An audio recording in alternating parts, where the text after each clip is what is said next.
I look to Anastasia Lin to continue the case for the proposition.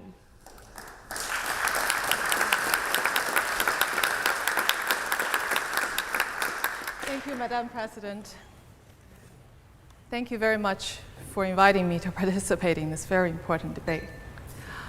I'm speaking today for the motion that this House will support a Cold War with China, but communist China, not China itself. I am not anti-China. I love my people, and I love China.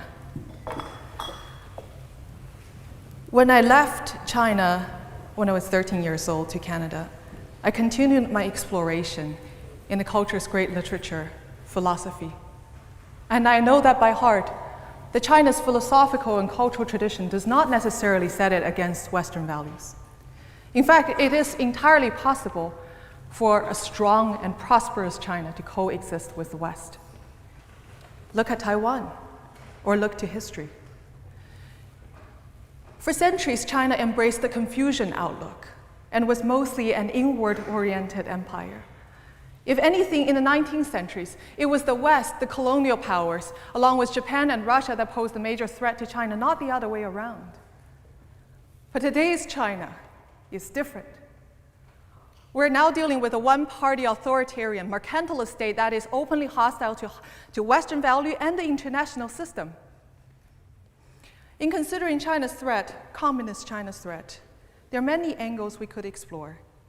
We could talk about China's economic warfare, how its state-sanctioned intellectual property theft has cost Western nations trillions of dollars annually, or its exploitation of the WTO.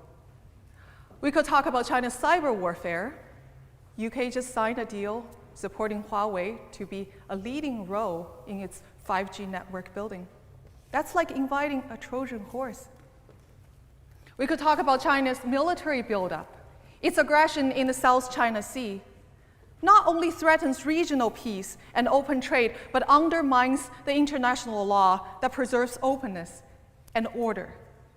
We could talk about China's support to North Korea or Iran, or how it hijacks the Human Rights Council in the UN, or its support for undemocratic and kleptocratic states in Africa, or how it exports its surveillance technology to help other nations crack down on dissent. We could talk about its lax regulatory system brings dangerous exports to our shores, or its censorship of information endangers global health. Now the coronavirus outbreak is a perfect example. Or I can tell you personally how the Chinese government targets family of political dissidents abroad. When I was crowned Miss World Canada in 2015, because I used the platform to speak about China's human rights abuses, my father in China was threatened by the security agents, his business dismantled. Now my grandparents and him are both all banned from traveling outside. I could go on, but for tonight's forum, I'm going to take a novel approach by asking, how does China see us? Does the Chinese Communist Party already consider itself to be in a Cold War with the West? As a child in China, I remember being indoctrinated with the propaganda of the hostile foreign forces. We were repeatedly told that the Western power subjugated and humiliated China in the 19th century, and these old grievances were kept alive to divert domestic discontent. We were told over and over again that even today, the West continued to covertly undermine, isolate, destabilize the country. Any expression of discontent within China, including the protests of Tibetan Buddhist, Falun Gong practitioner, democracy activists, are all blamed to the black hand of anti-China forces in the West. Chinese courageous human rights lawyers are being called agents of foreign hostile forces. The pattern continues today. The Chinese government claim that the West is behind Hong Kong's pro-democracy movement and the Taiwanese government. Essentially, all domestic problems are blamed onto the invisible enemy of the West. Let's look at some recent development in China to see what that can tell us about this country's motive.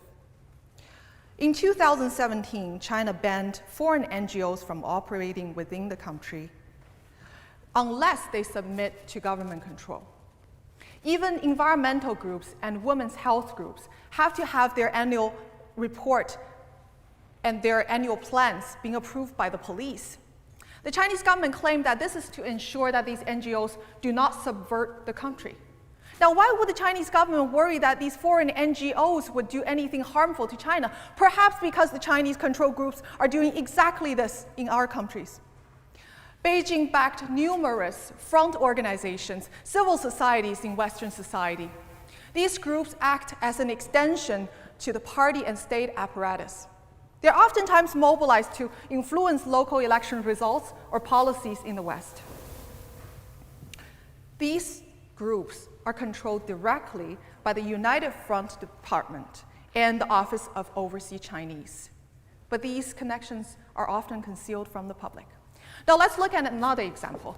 In 2016, Chinese government banned the talk of democracy, universal human rights, rule of law in Chinese classrooms and curriculum. That is a clear signal that the Chinese Communist Party sees the Western value as a threat to its ideology and its view on the importance of indoctrinating its youth on the right political view. While Western ideas are not allowed into Chinese classroom, Western universities have ceded control of their own program to the Communist Party through Confucius Institute. The Confucius Institute presents itself as a non-profit language program, but is actually directly controlled by the Communist Party, including its propaganda ministry. A senior communist official has said that the Confucius Institute is an important part of China's overseas propaganda effort. Yet these institutes are embedded in hundreds of universities in the West, raising troubling questions on academic freedom and freedom of expression on university campuses. The story is similar in entertainment and media area. China obsessively censors the internet.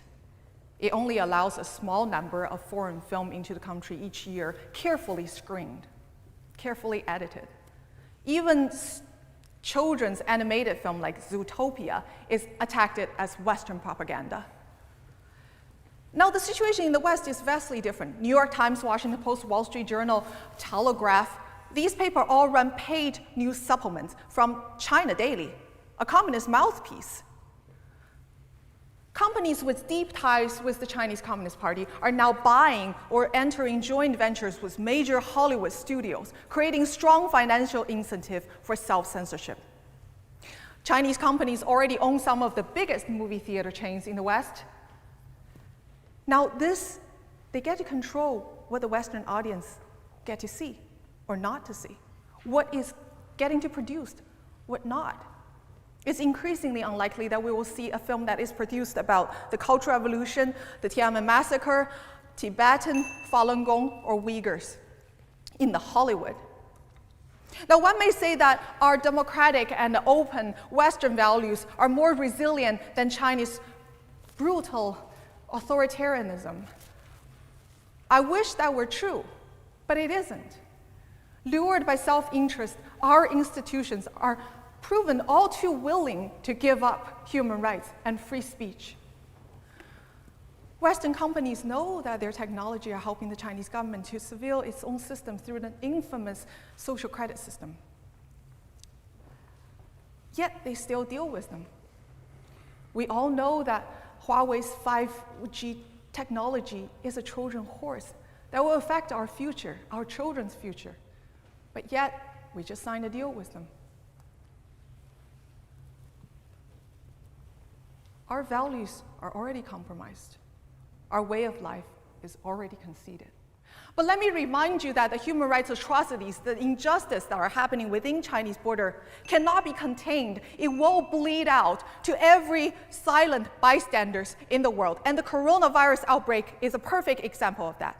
On December 1st, Chinese government has already discovered the first case of coronavirus in Wuhan.